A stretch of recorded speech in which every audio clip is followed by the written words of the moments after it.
Finally here? The crisp voice of a woman was the first thing that greeted Damien when he arrived in Astoria. When he looked over, he saw a fiery red figure walking towards him with a smile on her face. I don't get why we had to meet up here before heading to the rendezvous point, but it's whatever. He smiled back. Don't be a bother. It's been an entire year since we came to this place. So isn't it normal to feel a bit sentimental? Damien let out a chuckle. He thought back to all the experiences that he had since entering the trial world. From meeting little Shui to establishing the sanctuary, battling demons on countless occasions and recruiting Elytra, getting struck by a demigod's true voice and taming Mirage in the ancient temple, and even fusing the void flames and conquering a demon king. It was truly a time filled to the brim with adventures. If he looked back on it now, he might have struggled more than he initially expected. As for sentimentality, well, I guess you could say that I thoroughly enjoyed my time here. He had reaped so many benefits in just this first trial that it almost felt unfair. He was extremely pleased with the progress he had made. Not even just with the items he had come into possession of, but his own skills as well. Even his space element had improved by leaps and bounds.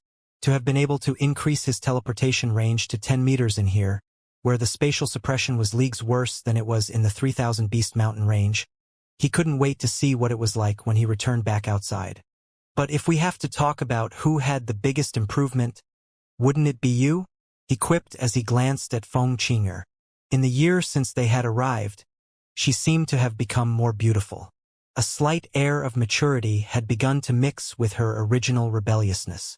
Feng Qinger turned her head away with a smile. Even if she wanted to refute, she couldn't. Unlocking reincarnation flames before going through universe baptism was extremely rare, and for her to be able to do it was a huge boon. After she became accustomed to her reincarnation flames, her progress in most other things also increased rapidly. Not to mention, the levels of her skills had skyrocketed. Enough about me. Where the hell is Qing Tan? We can't wait for her forever. The day of the 1-year deadline wasn't far away, and if they wanted to reach the rendezvous point in time, they had to leave Astoria today. As if waiting for her cue, though, Qing Tan's voice suddenly rang out from behind them. Oh ho! I heard that someone was missing me to the point of tears around here, so I came as fast as I could. Don't tell me. It was you. Qing Tan smiled and jumped on Feng Qinger, hugging her from behind. Humph. We don't have time for your games today. Now that you're here, we can finally set off. Qing Tan looked downcast as she was forced to pull her hands away from Feng Qinger. But in the end, she accepted.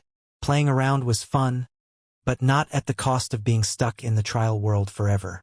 She was dying to leave this place and experience more of the blood-boiling trials to come. With the three of them gathered, they soon set out for the rendezvous point, which was the hill where they first arrived in the trial world. Say, what do you think the next trial will be? Qing Tan suddenly asked. It was a question that had been on both Damien and Feng Qinger's minds ever since they became conscious of the fact that their time in the trial world was ending.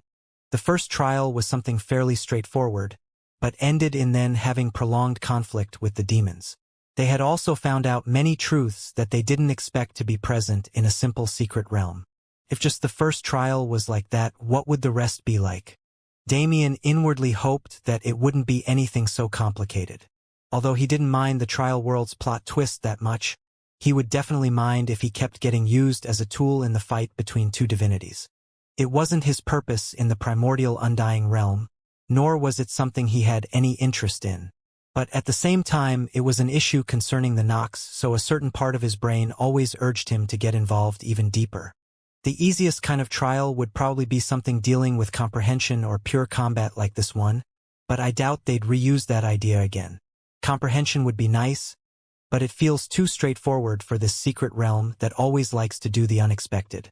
I really can't predict what the next trial will be like, Damien muttered, half in thought. Feng Qinger nodded her head in agreement. How nice would it be if the trial was similar to what happened at the end of the ancient temple? Ho? But I don't think Qing Tan would like that at all. Damien smirked. Qing Tan shot him a pointed glare before turning her head away with a pout. She still hadn't forgotten what this bastard had done while she was still intoxicated. Ah! What a shame that I didn't have a record crystal on hand. TSK. The blushing face of the shadow devil Qingtan. It would have sold for millions. What shadow devil? Quit making up nicknames on your own. Qingtan grumbled. What do you mean? Feng Qinger replied. You haven't heard it? Ever since the first battle we had with the apostles when you used your domain to kill all those demons, the other geniuses here have been calling you the shadow devil. They were even saying it in Astoria before we left. Qingtan's eyes widened in shock. Seriously? And I didn't even notice something like that. Do you ever pay attention to anyone you don't care about? Damien said wryly. Fair point. Qingtan immediately agreed. It would indeed have been weirder for her to notice the drivel of insignificant flies. How many do you think survived? Damien suddenly posed a question of his own. He had seen with his own eyes as countless geniuses died in battle. He didn't know exactly how many there were, but the number wasn't small at all. Originally, there were around 100 of them that entered the realm together. Damien was 100% sure that at least half of them had died. Half? That's thinking too optimistically. If I had to guess, there'll be a maximum of 20 people at the rendezvous point, including us. Qingtan scoffed. Even 20 is pushing it. Every time there was a battle with demons, a large number of them would die. And in the ancient temple, even more had died. I don't even think there'll be 10 left. Feng Qinger pointed out objectively. Right? I forgot that there were other geniuses that entered the ancient temple. Pretty much everyone died before I got there. Damien replied in realization. He really had to wonder how the forces of the 3000 Beast Mountain range would react to the loss of so many geniuses. It was also curious whether or not such high death rates were prevalent in every trial world or just theirs. Well, I guess I'll find out soon enough. The trio soon arrived at the rendezvous point, and as Qingtan had predicted, roughly 20 people had gathered. We took our sweet time reaching here, so it shouldn't be long until the notification pops up, Damien muttered to himself, and as he expected, a blue holographic window soon appeared in front of his eyes. The trial of stars has been completed. The trial of stars has been completed, total number of survivors, 18, star distribution, 15 black, 3 white. Those who achieve the white star level will be given a benefit during later trials. The 4 notifications came in quick succession, mostly outlining information that was already known. The main thing people focused on was the last notification. The gazes of all those who gathered on the hill congregated on the Damien Trio's location. The greed in their eyes was obvious, but they didn't dare to move. For one, the trial had already ended, so there was no point even if they were able to steal the latter party's starlight. But the main reason was the fact that they weren't sure of the other party's strength. To be able to achieve a white star, they obviously weren't simple. And on their way to the rendezvous point, they had heard a great many rumors. It wasn't worth the risk even if only a sliver of those rumors turned out to be truth. If all of those rumors were true, the strength of these 3 was truly unfathomable. In this tense atmosphere, another set of notifications rang out. The primordial undying tree pans its gaze over the participants. Damien felt the gaze that the notification spoke of. In fact, it was intensive, as if the gaze was specifically focused on him. Within that gaze, he felt an odd sensation. Is it warning me about something? He had no way to be sure. The second trial will be administered individually. When the participants are ready to begin, they may declare their readiness to be transported to the location of the next trial. That's it. There's no explanation? What do we do now? Various hushed murmurs rang out. After all, the first trial came with a sufficient description on both the contents and clear conditions that were attached to it. For the second, however, they were just being thrust into unknown territory. But there was nobody to question. The primordial undying tree only spoke to them in notifications, so how were they supposed to question it? In the end, the geniuses steeled themselves and began declaring their readiness one by one. As the number of people standing on the hill decreased, Damien looked at Feng Qinger and Qingtan with a smile. I have to say, I had a lot of fun working with the 2 of you. If we have a chance to meet again after this trial ends, I hope we can continue being allies instead of enemies. Feng Qinger rolled her eyes. What's with the formal tone all of a sudden? After all of the life or death struggles we've been through together, are you doubting our character? Humph, even if I beat you up later, I'll do it fair and square. Don't worry about that. Anyway, I'll see the two of you on the other side. With a cheerful declaration, Feng Qinger's body became illusory and disappeared from the trial world. Now only Damien and Qing Tan remained. A small silence enveloped them for a while. Do you know what I want to ask? Damien asked lightly. His gaze was on the horizon in front of him. Qing Tan looked over with wide eyes. After hesitating for a bit, she let out a sound of affirmation. I don't expect you to answer it right away, but I hope you can do so before anything happens. Those words I said before, you should understand who they were meant for. Qing Tan turned her gaze to the horizon as well. She had a complicated look in her eye. In the end, she couldn't do anything besides sigh in resignation. Immediately afterwards, she changed into motes of light as she left the trial world. The sun was already starting to set. With the threat of demons completely eliminated for now, the trial world seemed to have entered a time of peace. An aura of tranquility permeated the air. Damien stood in this atmosphere with his eyes closed, taking in the feeling. It was only many minutes later that he opened his eyes again.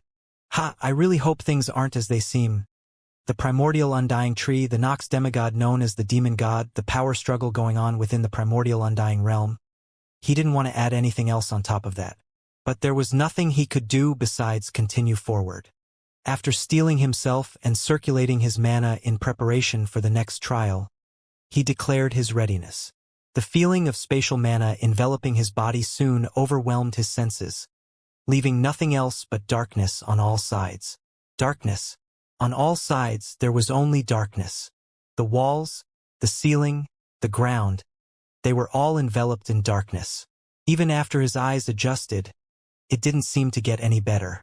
The uniformity of it all made him uncomfortable. It wasn't something he was used to. Ha ha ha. The sound of his heavy breathing was the only thing he could hear, but he preferred it that way. It was much better than what he was forced to listen to at other times. What do I do? When his voice left his mouth, it was cracked and barely sounded human.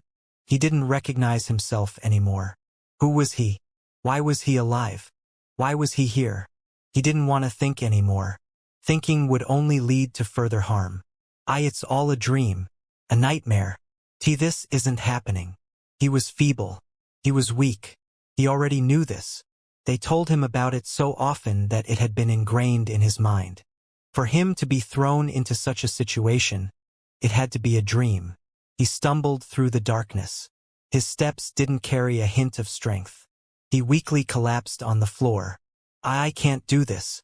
It's too much. It's too much. If I just sleep, it'll be over, right? To wake up, what did he need to do?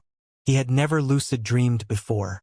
Why did his first experience have to be so traumatic? They say that escaping a lucid dreaming state was easy, but he didn't think so. They said that it was impossible to feel pain in a lucid dream, but he didn't think so. Sleep. Sleep. If I do that, then I can escape, right? His body had already collapsed. He tried to ignore how vividly he could feel the cold ground against his back. How realistic the jagged edges of those rocks felt as they pierced his skin. He closed his eyes. I miss you. The face of his mother. It was good that he could remember it. Didn't that mean he'd wake up soon? He closed his eyes. He tried to divert his attention from the current situation. There's too much noise. He couldn't sleep. The noise wouldn't let him. I want to go home. I want to wake up. It was an earnest wish.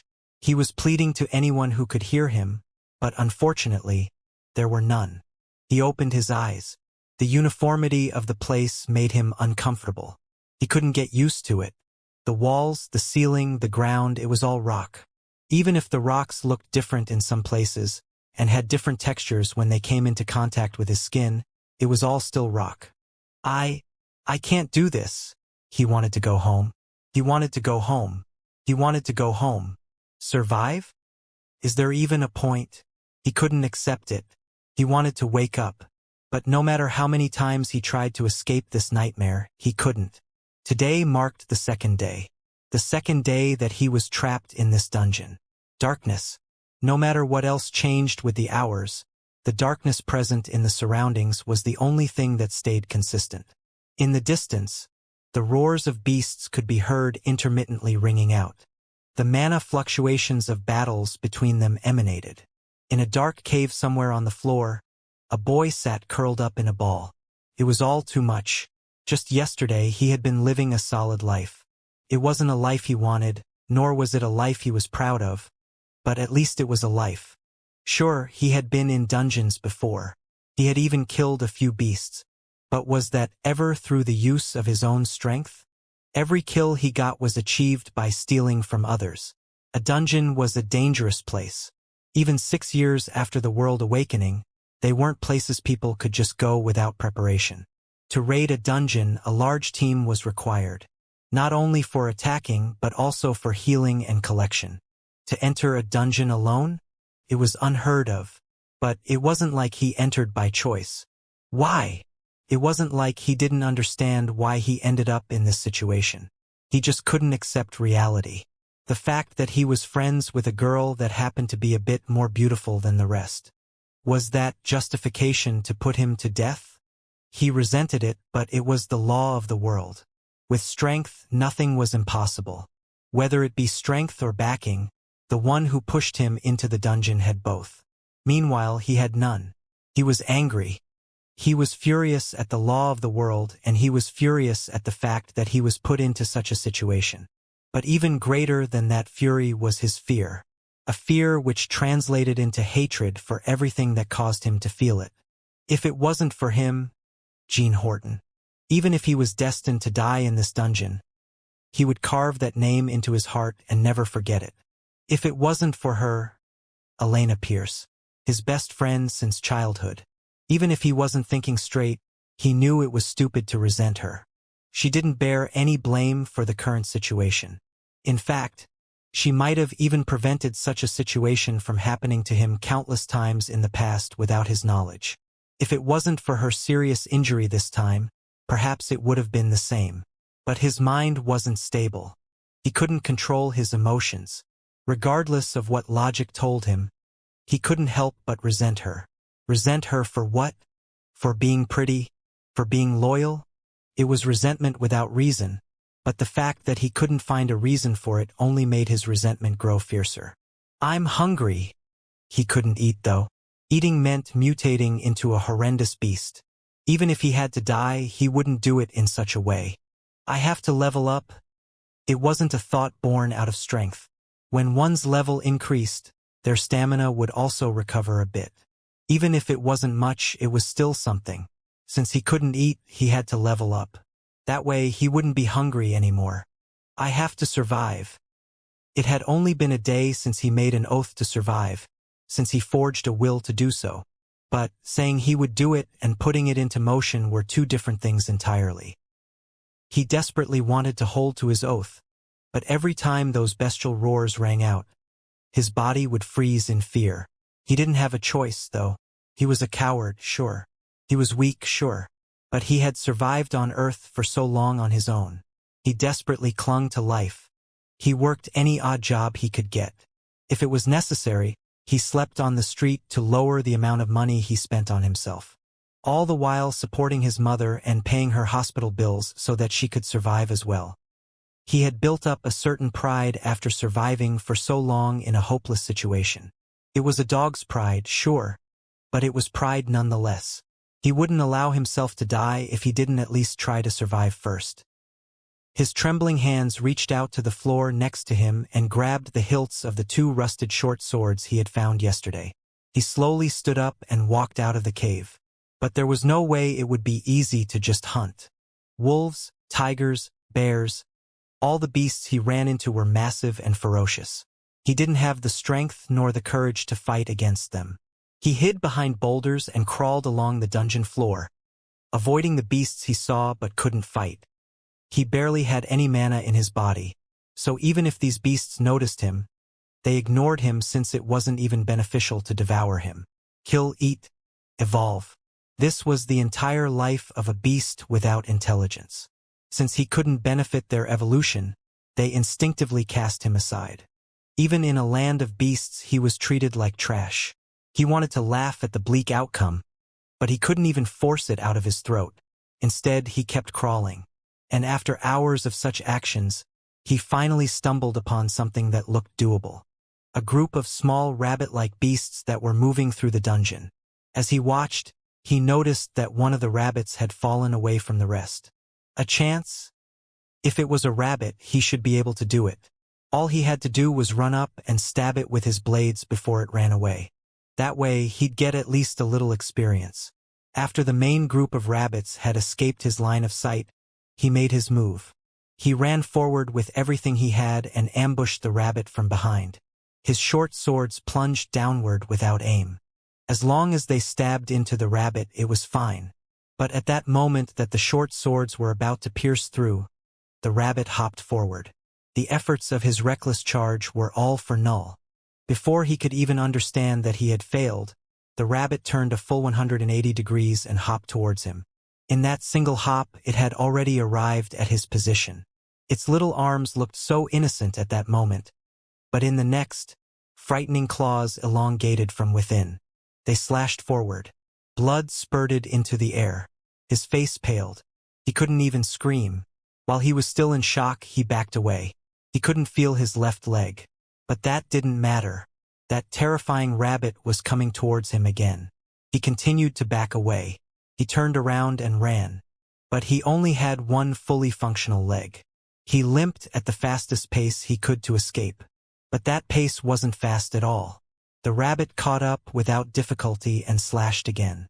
His left leg spurted more blood. He almost collapsed right away.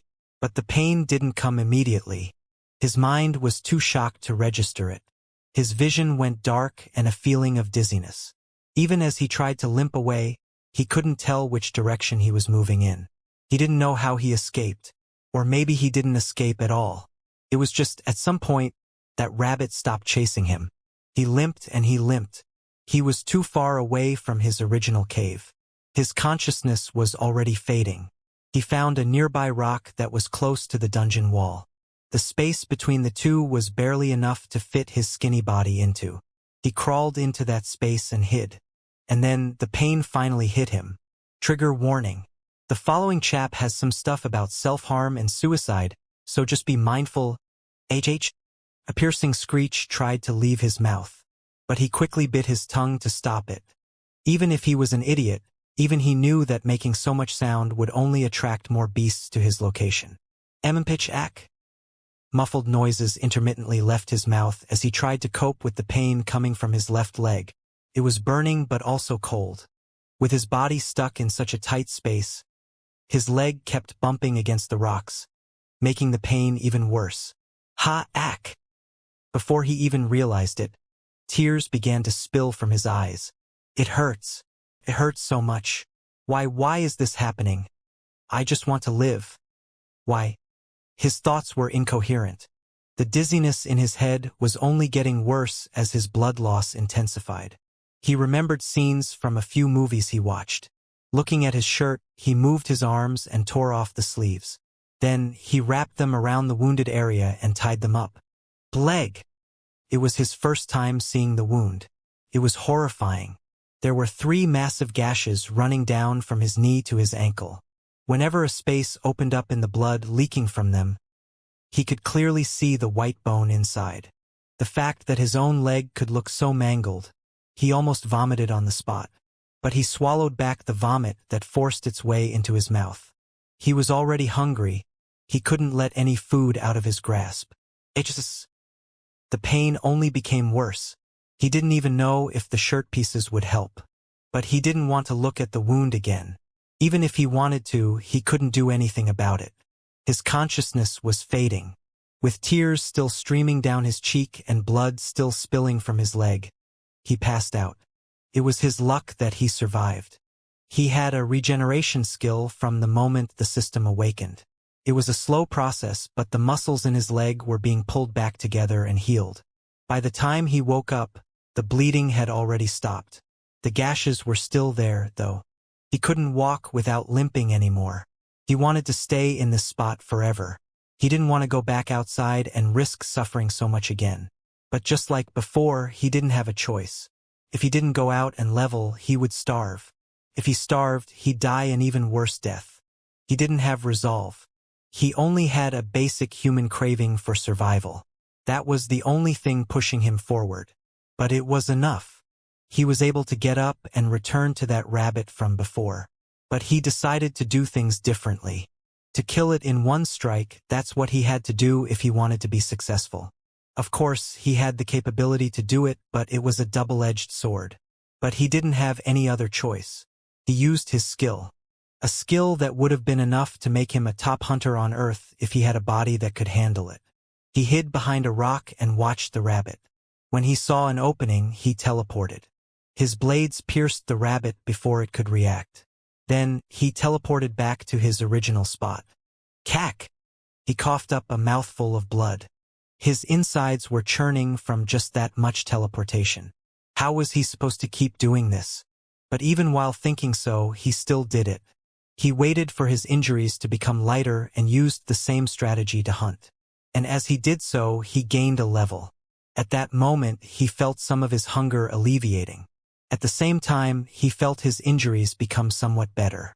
It was reinvigorating. Capitalizing on his current adrenaline rush, he kept going. He made sure that the feeling of adrenaline washing away his fear never left his body. Instead of facing reality, he forced himself to ignore it. But it worked. And he found that the more he leveled up, the more he could teleport without facing injury. And so, he continued. In the back of his mind, he hoped that the situation where his adrenaline wore off would never come. I can't sleep. Time passed. He hunted often and slowly got used to the feeling. But because of the fact that he kept himself in an adrenaline-crazed state at all times, he couldn't sleep at all. Sleep? There's an easy way to sleep. He picked up his short sword and placed the blade on his neck. This way I can sleep in peace, right? Haha, who am I kidding? Despite his thoughts, the short sword didn't leave his neck. The blade pushed into his skin, drawing a line of blood. If I just... He had somewhat adapted to the dungeon. But it hadn't even been 2 full days yet. There was always a voice in the back of his mind. Why not just end it? What's the point of suffering? It's easier to just end it all. Nobody will miss me anyway. It's not like I had a good life to return to even if I survive. Why should I survive? It's all pointless. Just end it. The blade pushed into his neck even further. His breathing felt restricted by its weight. End it. End it. End it. It wasn't the first time he'd considered it. In the past day and a half, he'd considered it multiple times. But he was a coward. He didn't even have the courage to kill himself. But he felt that in this moment, if he kept pushing the blade forward, he wouldn't be lucid enough to stop himself. If he wanted, he could really end it all. Drops of blood trickled down the side of his neck and softly landed on the cold ground below. He stayed in this position for a while.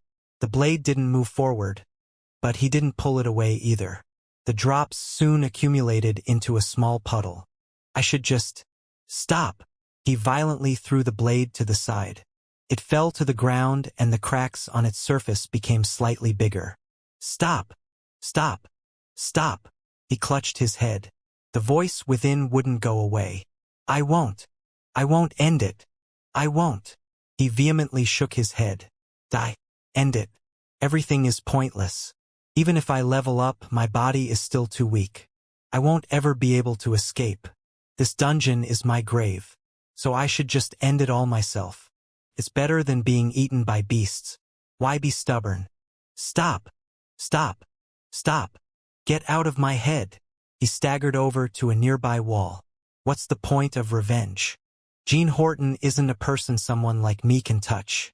Elena probably moved on already. Mom was doomed from the second I fell into the dungeon. There's no hope left. So why struggle? Get out of my head. He screamed it out loud. His body moved forward.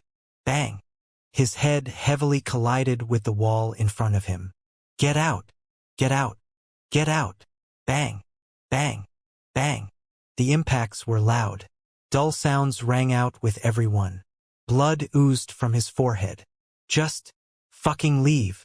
Crack. His skull cracked slightly. His consciousness could no longer hold on. He slumped to the ground, the light in his eyes gone. It was now the third day since he was trapped in this dungeon. A new day began. Or at least he woke up and began moving again. It was hard to tell the time in a place where the sky never changed. The air always flowed in one direction and the beasts always acted the same. It was hard to tell the time. Maybe it had been the number of days he assumed it to be.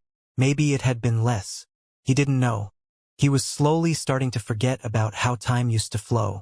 It was the fourth day by his books. He didn't know how much he slept, but it wasn't enough to cleanse his fatigue. But he could do nothing but get up and hunt. If there was one thing he could be excited about, it was the fact that his hunts had been getting better with the passing of time. He was learning how to fight. A faint hope of survival welled up in his heart.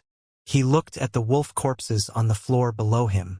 A smile inadvertently crept up his face. Battle was a good distraction. When he was in battle, he didn't have to think about the troubles that plagued him. He was starting to fall in love with that feeling. His gaze panned upward, and he saw something glint in the corner of his eye. That is, he ran. He ran with all his might. If there was even a slight chance that things were as he saw them to be, it was worth expending all of his stamina. So he ran. And when he finally reached that spot, he almost jumped in joy. His eyes weren't fooling him. Plants. Green plants. Green plants with assorted colors spread along their surface. Food. It didn't matter what the plants actually were, but if they were plants, it meant he could eat. Even if it was the slightest sustenance, it was fine. He was hungry. So hungry that every time he saw a corpse on the ground, he wanted to dig his teeth into it and devour it. But he couldn't, because if he did, he'd turn into a mutated being that was neither beast nor human. He had some ideas, some insane ideas that he didn't want to entertain, but the situation wasn't dire enough for him to put those ideas into motion. That's right. Even as he thought of his current situation, the pain he had been going through, he still thought the situation wasn't dire enough. It was simply how deranged his ideas were. Staying down here, his thoughts were becoming more bestial. And it had only been a few days. He put aside his thoughts and reached out to the plants in front of him. His hands were skinnier than he remembered them to be. He could clearly see the outline of his bones through his skin. He picked a plant from the ground. He didn't hesitate to shove it into his mouth. He was voracious. He didn't stop with just one plant. He grabbed every single one in the vicinity and devoured them. Ah, ah, ah. He could only make incomprehensible noises. The plants didn't taste good at all. They were muddy. They had grown in a musty dungeon, and the water source that fed them wasn't anywhere close. They had been trampled by beasts before. They carried a slight taste of the wastage those beasts left behind. But at the same time, they tasted heavenly. They were food. That was all that matters. To a body that had been on the verge of starvation, anything that could be classified as food would automatically taste amazing. There was such a great food source here, so why would the beasts ignore it? He couldn't figure it out. Ow, ack! He wanted to keep eating, but his body suddenly revolted. He couldn't move a muscle. He was paralyzed. His insides were churning. His consciousness became weak.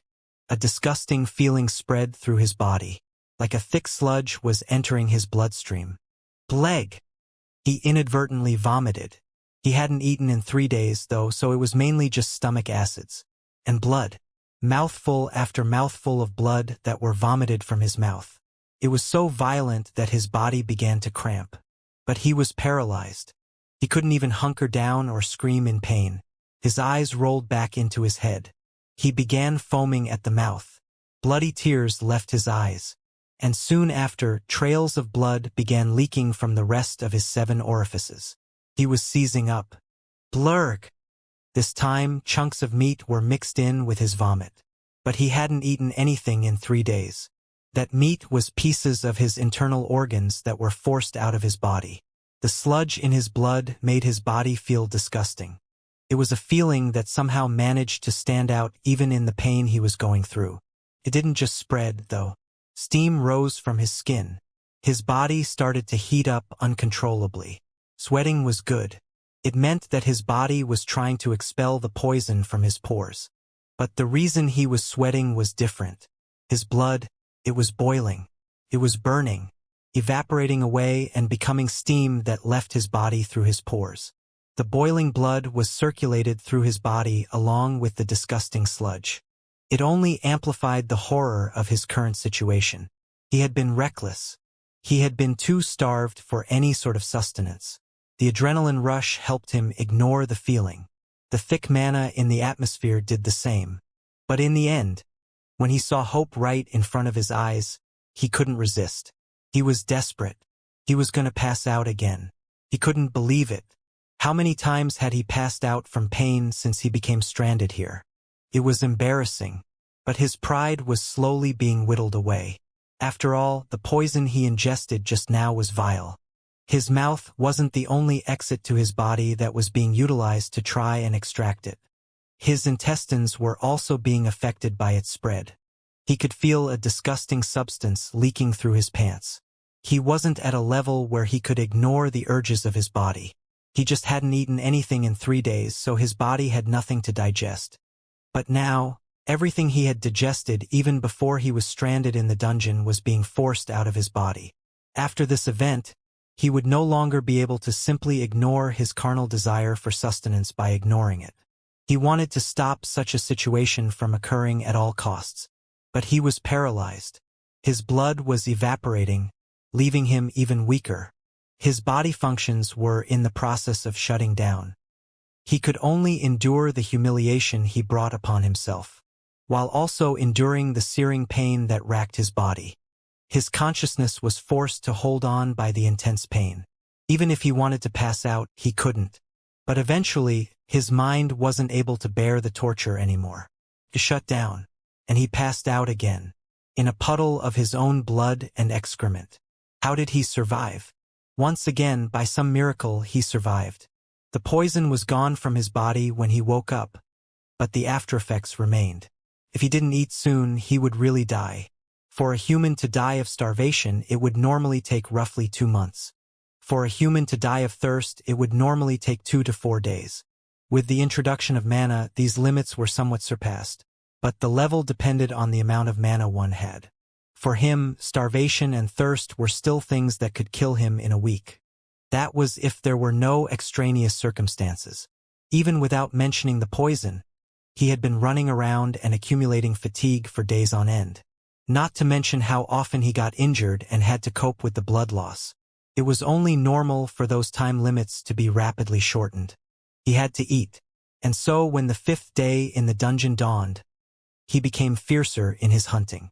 And he ended up in a situation he couldn't cope with. He almost died. No, he surely would have died. Why did he survive? Once again, it could only be attributed to luck. He was just lucky. It wasn't fair to say everything was due to luck. Since the day he was stranded, he had indeed grown a lot. However, even taking this growth into account, he should have died 5 times over at least. It was strange. He loved to complain about how his luck was terrible, but that was just avoidance. In reality, his luck was amazing. What was terrible was the consequences of his own actions. The only time he was truly unlucky was when he was thrown into the dungeon. Ever since then, luck had kept him alive. When he was almost killed by the rabbit, when he was almost killed by the poison, when he was almost killed by his lack of basic human necessities, he himself didn't do anything that could help him survive. Instead, he only worsened the situation. It could be argued that his reckless actions were forced by the situation, but even that was just an excuse. It was his fault. And on his 5th day in the dungeon, the culmination of consequences of his reckless actions befell him. His fatigue caught up to him. A beast too powerful for him to kill targeted him, and his luck could no longer protect him. As he watched his arm get torn off of his body by the jaws of that beast, he realized this, and he snapped. He didn't care anymore. If he was meant to die, he'd die while killing this beast. He stabbed into its flesh, tore into its body with his fingers and teeth. Even after his blade broke, he jammed the jagged stump into the beast's eye to cause any degree of damage he could. Perhaps because he had finally been able to put his life on the line, he was able to kill that beast. And he devoured it. He didn't care anymore, so he tore into its body with his teeth. He feasted on its best and drank its blood. It didn't taste good, but it was the mark of his survival.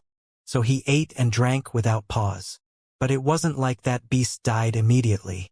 In its death throes, it decided to perish together with him. He survived once again due to luck. Or maybe this time it could be attributed to his own efforts. Falling was one thing, but what came after was another. A trial by blood. Forced maturity. He stood inside a blood world of his own making, facing an endless horde of beasts that wanted to eat his flesh and drink his blood. But his own stamina was infinite as well. He killed. He killed and killed and killed. He started to enjoy the feeling of killing. He started to crave the feeling of blood splashing onto his body. So he killed and killed and killed. His mindset began to change. He was pathetic. When he looked at how he had been behaving for the past few days, he wanted to kill. He wanted to go back and kill that pathetic version of himself. If he wanted to get stronger, all he had to do was kill. How long was it before the horde of beasts finally came to an end? By the time it was over, the man who exited the blood world was no longer the same man who had entered it. It was forced maturity. He killed so he wouldn't be killed.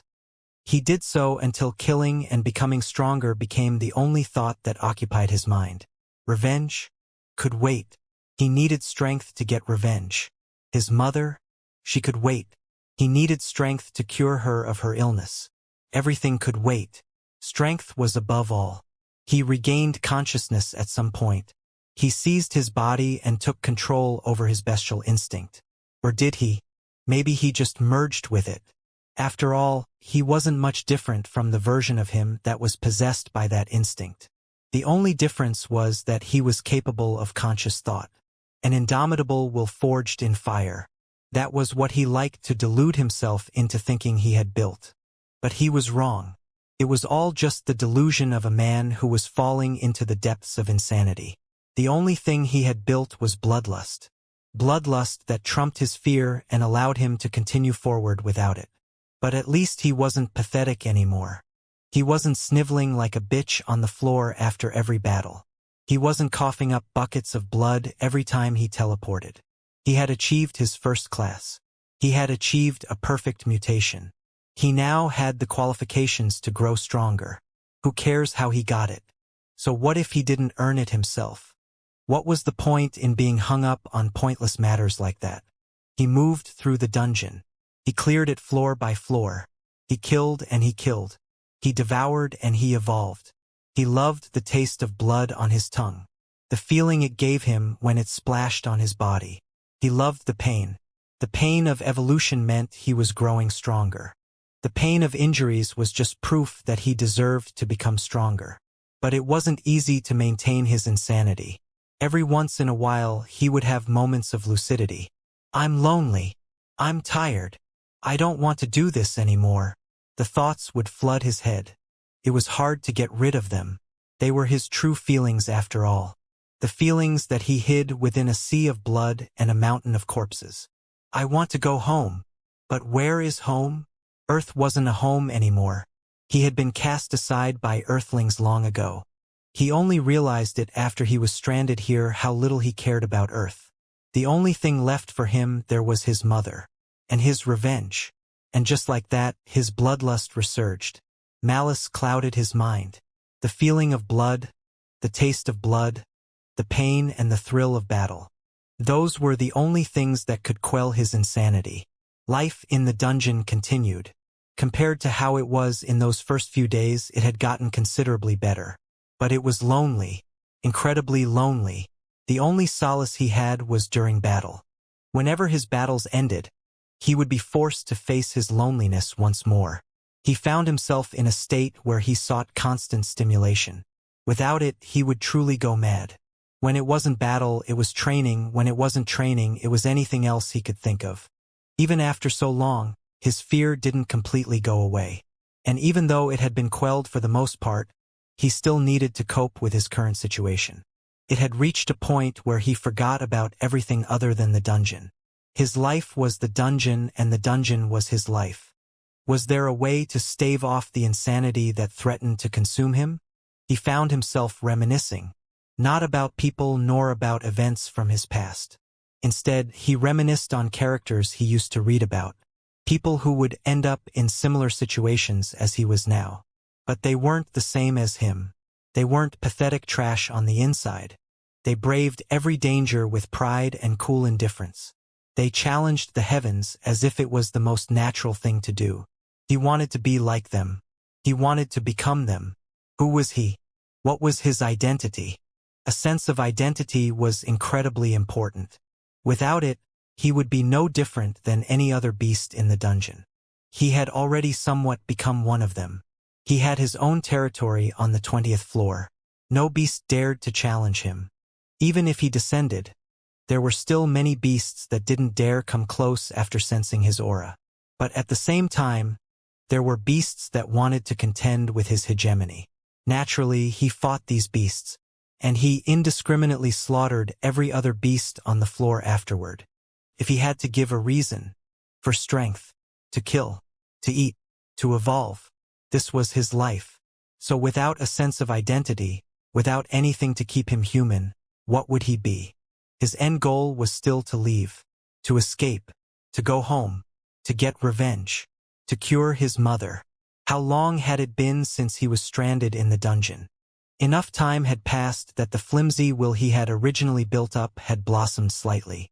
He was at least able to clearly delineate his goals. But if he wanted to return to society, could he? In his current state, it was impossible. He needed to become human again. He needed to become those characters he would fervently read about in the past. His days changed. When he needed stimulation, he went and slaughtered hundreds and thousands of beasts. When there were no beasts left on a floor, he would return to training. And when he wasn't training, he acted. He stood in front of a massive beast that was crawling on the floor. Blood stained his skin and leaked from that beast's body. This young master has shown leniency. Take it as a grace from one above you. His words were arrogant. He didn't feel like himself when he spoke them. No, he didn't feel like himself when he spoke. He was alone. When was the last time he spoke at all? His voice was hoarse even as he tried to put up an arrogant front. This is the fate of those who have eyes but can't see. The phrase was one he had seen many times before. It had become something of a joke on Earth. But he spoke it with utmost seriousness. This was a character. He needed to play it well, until he could become that character, and regain his humanity. What was humanity? It was a question he asked himself plenty of times. He had been seeking his humanity ever since he came to the realization that he had lost it. What defined him as a person? What used to define him as a person? He could answer the second question easily. Struggle, weakness, the inability to grow stronger. But that old version of him had perseverance. It was one of the only admirable traits he used to have. But that perseverance disappeared when he was stranded in the dungeon. He had become a weeping mess. He complained about everything he could complain about. He resented people who didn't deserve to be resented. He pushed the blame onto others so he could avoid his own weakness. But the dungeon didn't allow him to avoid it. It laid his weakness bare in front of him. It forced him to acknowledge the fact that he was pathetic. And it almost killed him multiple times in the process. And so, what was he now? He had strength.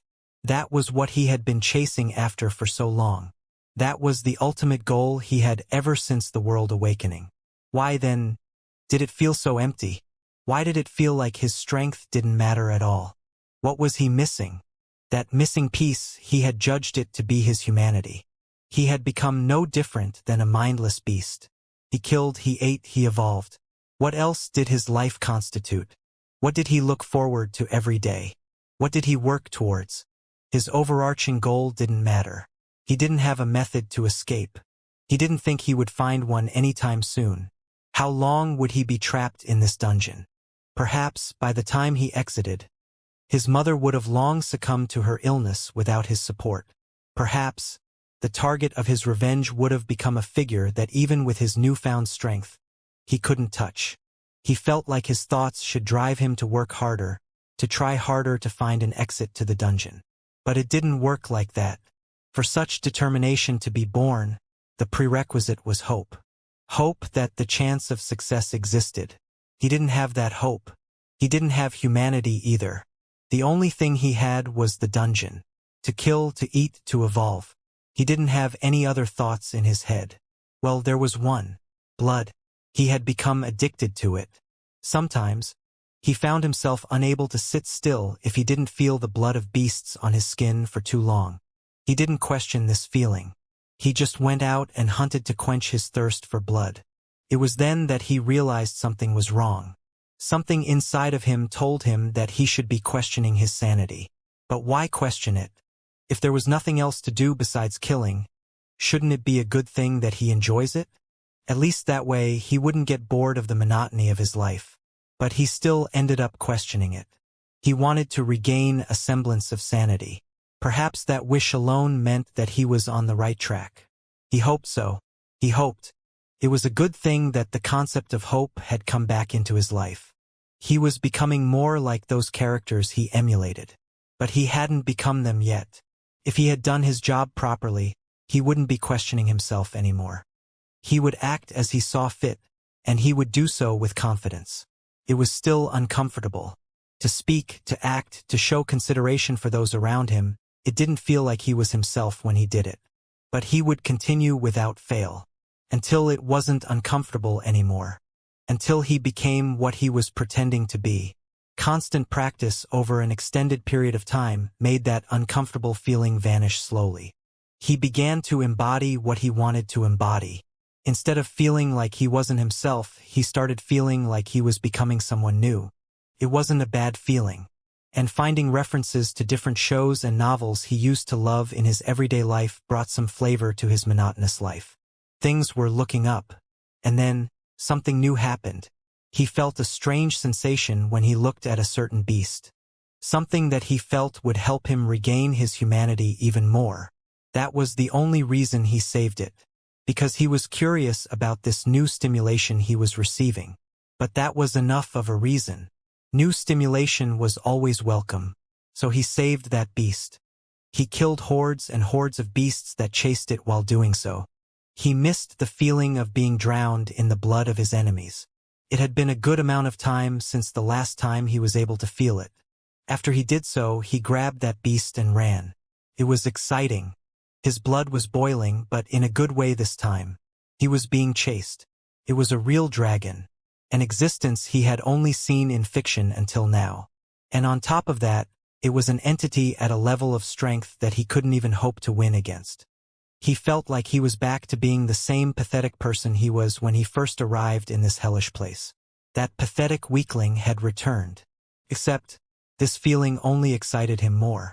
It was the feeling of death encroaching on him. It was intoxicating. He almost stopped running to face that beast. He almost couldn't control his desire to feel death. Wasn't it so exciting?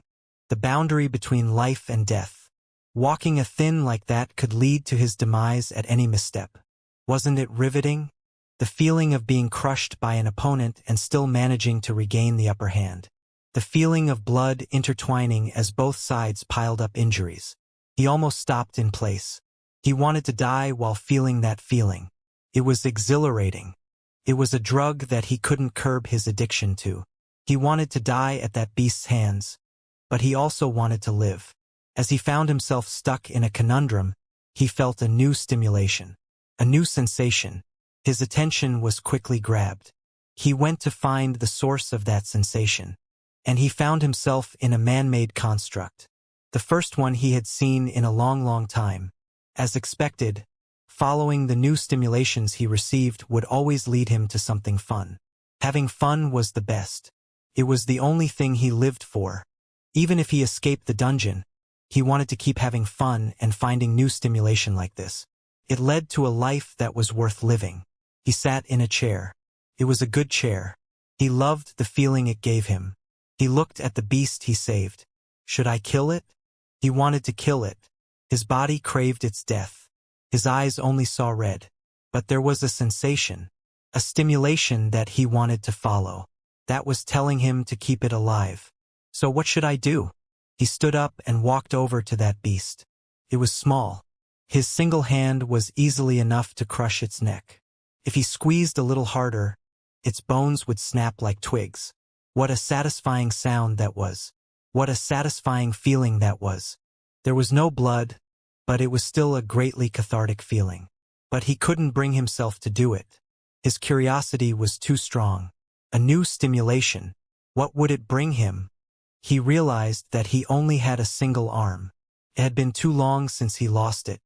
He had gotten used to the feeling of imbalance. But it had almost led to his death a few times in the beginning. Not that he minded much. Death was something he loved to feel. There were books all along the walls. Could he still read? He didn't remember, but he still went and picked up the books. Another stimulation. Information about a world he didn't know, about many things he didn't know. He became intoxicated with reading. Turned out he could still do it. He didn't know how much time passed. At some point, that beast woke up. He had gotten an idea from a book he read. A companion. It was an unfamiliar concept. To have someone else with him. Someone who he could speak to. Someone who he could play with to relieve his boredom. A companion. Sounded nice. It was much better than killing the beast. Because killing it was only temporary stimulation. But if he took it as a companion, it could entertain him for years to come. It was a great idea. He praised himself for thinking of something so genius. He spoke to that beast. He was surprised that it could understand him. There hadn't been many beasts that could do so until now. He knew from experience. He talked to the beasts often. He held conversations with them while they fought. Or at least he tried to. But those beasts were stupid. They couldn't understand his words. A few could, though, but it was a shame that they all died by his hands not long after. Now there was a beast that could understand him. And he wasn't going to kill this beast. It was exciting, especially when the pact was formed. He could feel the beast's thoughts. It was like he could finally hold a conversation. He didn't just have to talk one-sidedly. It was nice. He became friends with the beast soon enough. They became teammates who hunted together. He fought the dragon. It was a good fight. The dragon let out its breath. Dragon's breath felt good on his skin. The pain was amazing. He almost forgot to defend. His left side was burned to an unrecognizable state. The feeling of burning was new. Not many beasts could use fire in the dungeon. It was searing hot, but also extremely cold. How could those two feelings exist at the same time? It was interesting to feel it personally. The dragon was eventually defeated, though. He couldn't help it. He loved death. He wanted to feel it all the time. He wanted to embrace it lightly. But he never wanted to actually fall into its clutches. So he had to kill the dragon. It turned out to be a wyvern instead of an actual dragon. But it was close enough. Now what? He had become a second class. He had become more powerful. But now what? Continue to descend? It was getting boring. He wanted something new. But descending was good. He saw it in the subspace. He could escape as long as he kept descending. Escape. It was something he had been craving for so long. But why did it feel so empty? He almost didn't want it. He liked his life in the dungeon. He could have fun and follow his desires without any consequences. The outside world was difficult. Humans were difficult. He didn't want to associate with them and get caught up in their problems. But wasn't he human as well? He didn't think of himself as one. His thoughts were chaotic. He didn't want to leave. The dungeon was comfortable. He knew what would happen every day. There were no surprises. The outside world was hard. It was new. He would have difficulty adapting. But what about his mother and his revenge? It was tedious. No, he had to do it. He had to do it. He was reverting to how he was before. He was becoming no different than a beast again. He had worked so hard to fix that. He had worked so hard to become human again, even in the slightest. What was the point of those efforts if he refused to leave the dungeon? In the end, he descended. He went against his desire for comfort. Because the outside world had more stimulation. It had more fun things that he didn't know. Even if it was cumbersome, it was still better than his current monotony. So he descended, and he finally left the dungeon. Tears. He collapsed to the ground. An unending stream of tears was the only thing he could see. When he felt the air around him, air that wasn't tainted with the smell of blood. It was awkward, but at the same time it was refreshing. When he felt the mana in the atmosphere, it wasn't laced with brutality, but rather tranquil as a drifting stream. He felt his mental state clear up just by breathing it in. There were trees in the surroundings. Green trees and plants. Beautiful plants that weren't laced with poison. He could only cry. He couldn't stop himself. The tears flowed without his permission. It was only after his tear ducts ran dry that he finally stopped. He stood up. Now that the tears were gone, he could take the scenery in with fresh eyes. He walked. He could teleport, but he walked. Teleporting would only lessen the time he could spend admiring the scenery. It was quiet. The roars of beasts didn't permeate the air at every point in time. There was a sun in the sky. No, just the fact that there was a sky was enough. The dull scenery of the dungeon was gone. Being surrounded by darkness on all sides was gone. He had escaped that dungeon. After 2 years. 2 grueling years of his life that would have otherwise been spent toiling away endlessly on Earth. He felt proud of his achievement, though it also felt a little empty. Was it just him, or were some parts of his memory hazy? Felt like he couldn't remember something important. No, it was many important things. Something that defined the current him. He had lost it. But what was it? He didn't remember. The scenery quickly stole his attention again. It had been a few hours since he started walking, yet the peaceful feeling was unchanging.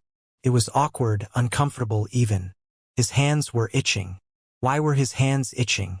There was something he wanted to do. What was it? He didn't know. He just knew that there was something he wanted to do. But the current environment didn't allow it. His heart was beating rapidly. His body began to feel weird, like millions of ants were crawling inside his skin. Why? What did he want to do so bad that it caused such a terrible level of discomfort? He didn't know. He wanted to know. His hands were itching. They wanted to move. He kept walking. Maybe he would find a clue if he did. In the distance, he saw a beast. It was a lone deer that was grazing in a peaceful meadow. Suddenly, he snapped. Ah, that's right. He knew what he wanted to do. He disappeared. Blood spurted into the air. That deer's heart was in his hand. It was still pumping as if it didn't even realize that it had been removed yet. His eyes were red. The amethyst color that usually shared his irises was gone. He looked at the beating heart in his hand. Blood kept flowing from it and dripping onto his body. He licked his lips. It looked too appetizing. His teeth had already grown into fangs. He bit into the heart. He tore into it. Voraciously, he devoured. The taste of blood on his tongue. It helped calm that itching feeling that had been irking him. But it wasn't enough. His attention soon turned to the corpse of that deer. It met the same fate as its heart. But it wasn't enough. He wanted more. Blood. He couldn't go a few hours without seeing it. His awareness spread. He found another beast. He continued his hunt. He devoured everything. His gluttony was insatiable. The beasts in the surroundings had already felt the presence of a predator. They began to flee with all their might. He wanted to pursue. But suddenly he felt impact on the back of his head. It was his companion. That beast he had picked up in the dungeon. The impact helped him come back to his senses. He looked down at his hands. They were covered in blood. His body was soaked in it too. He felt a cold chill run down his spine. Was this him? Didn't he get better? Didn't he overcome his bestial instinct? It seemed he had overestimated himself. He didn't tame the bestial instinct, he just merged with it. It was still there, baring its fangs in full force. He only realized it now. His heart was cold. He couldn't go on like this. Maybe he shouldn't return to society. Humanity probably wouldn't accept him. What if he started craving the blood of humans? What if he ended up devouring their hearts as well? Maybe they'd hunt him to the ends of the earth. He found a stream. He bathed in it. He cleansed himself of the blood and grime that covered his body. He looked into the water and saw his reflection. He looked human. He didn't look like a beast. He looked human, but he wasn't human. But maybe, just maybe, he still had the chance to become one. Or at least to become more like one. He put away his thoughts. He re-entered his character. No, it wasn't a character anymore. It was just him. He didn't want to stay in the forest any longer. It made him crave the blood of beasts even more. So he left. He raced at full speed to anywhere that had civilization. This way, he could take his mind off of his predicament. He didn't even realize he was avoiding the problem. He soon forgot about it entirely. When he felt the clean air around him, when he felt the serene manna in the atmosphere, when he felt the lush grass brushing against his feet as he ran, it helped him forget all those things he no longer wanted to remember. But things didn't always go the way he wished them to go. The memories all came flooding back together. The memories of the dungeon and the memories of the actions he had just taken. The memories of his weakness and the memories of his insanity. But that wasn't it. Memories he didn't have beforehand. Memories of things that would happen in the future. They all came rushing back to him at once. His name. He had seen it on the status screen many times in the dungeon. He had even yelled it out while fighting against beasts. So why couldn't he remember it? His name. What was his name? Felt like something important was happening. He stopped in his tracks. His companions stopped with him. They were in the middle of a vast open plain. There were mountains in the distance and even signs of human activity. But he didn't pay it any mind. He stared into empty space. The space in front of him. There was something there. Something important. Something he hadn't grasped yet. But something he desperately needed to grasp. But no matter how hard he looked, there was nothing there. This time he couldn't just ignore it and continue on. There was something there. His name. Was it there? He needed to know it. He couldn't live if he didn't know it. He tried to check his status window, but there was no name there. He could have sworn he saw it before. What was it? He needed to grasp it. Whatever was in that space in front of him. He reached out his hands. He tried to grasp it. Whatever it was. He needed to grasp it. A pair of eyes watched him from the void. They had been watching ever since the start. The owner of those eyes desperately wanted to look away. He wished he didn't have to view the scenes he was viewing. But he couldn't. No, he wouldn't. He knew it in his heart. These scenes were something he needed to witness. If he turned away now, he would be no different than the pathetic man that tried to kill himself after only a few days of hardship. No, he couldn't think of it like that. That was part of the problem. The man who had entered the dungeon was no different than a normal person. For him to not go insane and not die in those days before his mutation was an incredible achievement, even with all the luck that went into helping him do so. Discounting that achievement was something he would no longer do. He didn't remember. The scenes he was being shown, he didn't remember them. The way he remembered things was nothing like what he was watching. It was humiliating seeing this new version of events. But he knew. This version of events was the truth behind what happened. What he didn't remember, it was suppressed by his own subconscious. The man who forgot his name, the one who stood in the plains of Apiron, he reached out to the void. He called out to the man who was watching him. So the man in the void sighed. He exited his hiding place and appeared before the one calling out to him. The one who forgot his name was in shock. Seeing the thing he was reaching out for, seeing the answer to the questions he had, he didn't know what to say. So the man in the void spoke instead. He spoke with a detached smile on his face. I know what you're thinking. Yes, you are me, but I am not you. In a sense, we are two different people. The man from the void didn't wait for his counterpart's response. He spoke as if he alone was in this world. I didn't remember it at all. When I think back to those days, the scenes I see are extremely different. Some stuff is the same, the blood world, meeting Zara, I remember all those things. But it's the thought process, the inner workings of my mind at the time that I had forgotten. Perhaps I subconsciously suppressed those memories. It's the same for the memories of those first 5 days. That pathetic version of myself, and even the version of myself that had descended into madness, I locked them all away. It was a coping mechanism. If I allowed those memories to stay, what would I have become?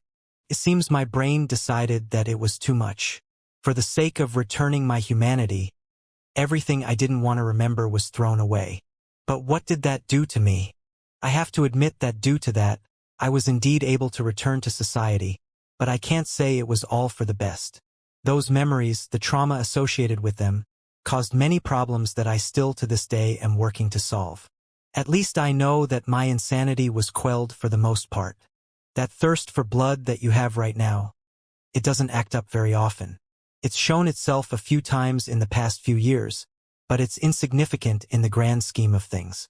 But even without that insanity, I feared myself.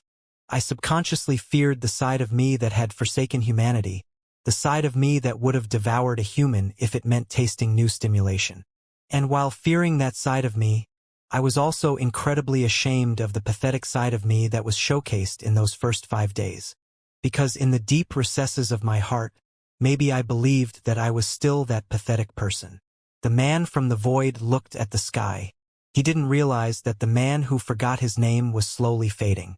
Due to my insecurities and my fear, I mainly caused problems for myself. But Rose also bore a great deal of that insecurity.